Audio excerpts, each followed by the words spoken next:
একদিন মাটির ভিতরে হবে ঘর রে মন আমার কেন বাঁধ দালান ঘর।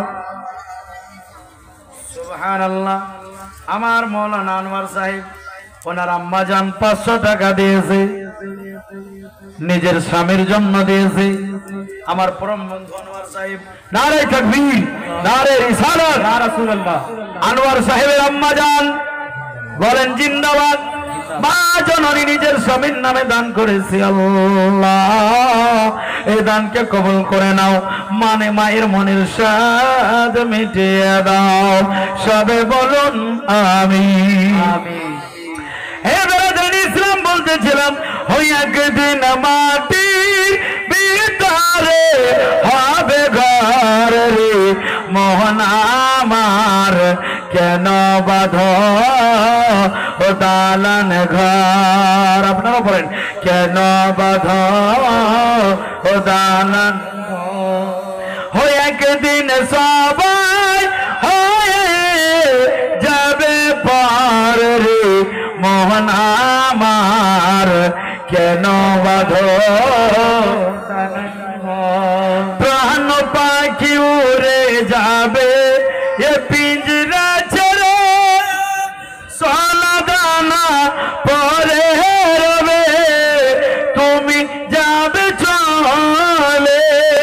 সুবহানাল্লাহ। প্রাণ পাখি উড়ে যাবে এ পিঞ্জরা ছেড়ে সোনা দানা পরে রবে তুমি যাবে চলে।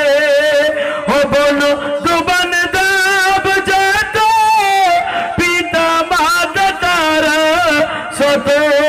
ও বলো দুবান দাব যত পিতা মাতা তারা সত।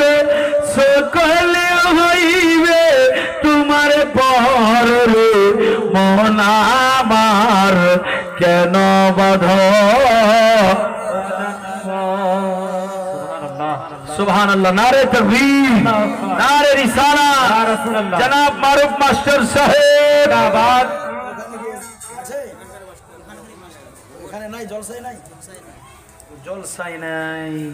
ওই চালাক গুচি মাছের মতো মাথা ঢুকিয়ে পালিয়ে গেছে। জি যে থাকলেই তো মুসাফাটা করতে হবে, আর মুসাফাটা করলেই তো একটু বার হয়। যাক মারুফ ভাই যারা আমার 500 টাকা দিয়েছে, রব্বুল আলামিন যে আশা উৎসাহ দান করেছে, আল্লাহ মনস্কামনা পুরা করে দাও।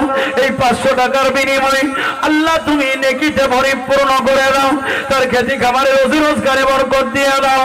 আল্লাহ বিমারি থাকলে শিফা দিয়ে দাও।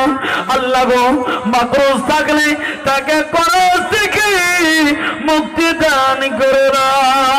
একটু জোরে বলুন আমিন। আমিন। আর একজন ছোট্ট মহিলা 200 টাকা দিয়েছে। আল্লাহ এই দানকে কবুল করে নাও, মনের আশা আকাঙ্ক্ষা পুরা করে দাও। যে আশা উদ্দেশ্য করিয়া গেল পুরা করো তার মনের